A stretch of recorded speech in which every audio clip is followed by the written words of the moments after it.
Hello. This is a quick introduction to what a sterile table would look like, and I will also go over how to set up a kyphoplasty. A basic table will have kind of all these things. It'll come packaged, all wrapped up, and you'll kind of have to organize. You'll have to lay out the way you want these parts to be on your table. With a kypho, it's not that big of a deal because you don't need that much stuff. You'll need like the prep stick, the blade, some lidocaine, the drape, and the gown. The bowls won't be needed too much, and we'll use the sharps and the gauze. So I've got it laid out just pretty quickly and loosely, but like things are together and I'm ready to go. Let's get started. So the first thing that you would do if you were setting up this table to prep out a kyphoplasty be to put on your gown. And once you get dressed, we'll go over that separately. You'll be ready to come over and prep the patient. So the patient will be prone on the table with their arms and elbows up as high as they can. Basically, down here is L5. Here is T1.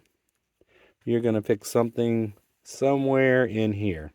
So if you know which level you're prepping or which two levels you're going to be doing for the case, you're going to want to kind of either estimate or step on fluoro and see where to prep. So if I was gowned up, first thing I would do is take my prep stick.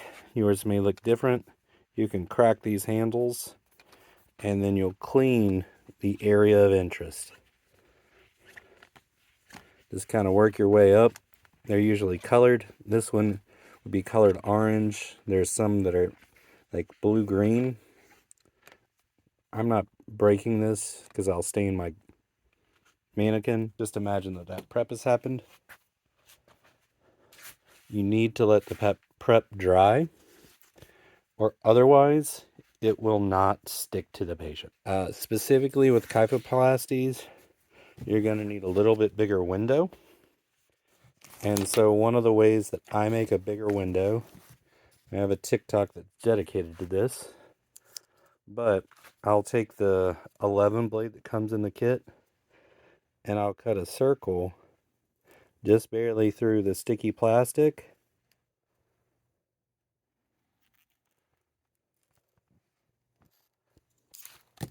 To make my drape bigger, but still have a little bit of stick in there. And if I did it right, the drape that I cut through will pick up. I didn't do it right. So now I've got a bigger opening. I still got a sticky edge. If you forget which way it's tipped after you've put it up, we've got this thing telling me that the head goes up.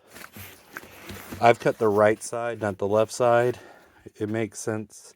You could do either one. It just means if you cut the right side, there'll be a lot more drape hanging on this side towards you, and it'll all be kind of like cascading down. So you'll throw the drape over like this. All right, now that I can use both my hands, I'm going to split the drape. I would have sterile gloves on, but I would split the drape and then pull it apart like this.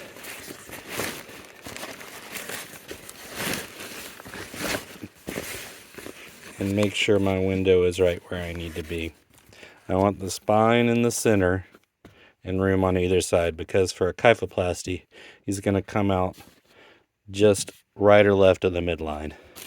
And then I'm also going to take this drape up like that.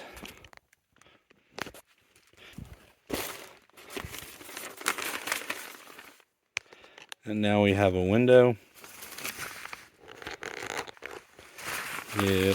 The next thing that we would do is cover the C-arm that would be about right here, and make sure that we've got all of our tools. If we were ready for the doctor, we would take some gauze and put it up here. He'll likely need an instrument and a blade and some numbing medication, lidocaine, or something like that.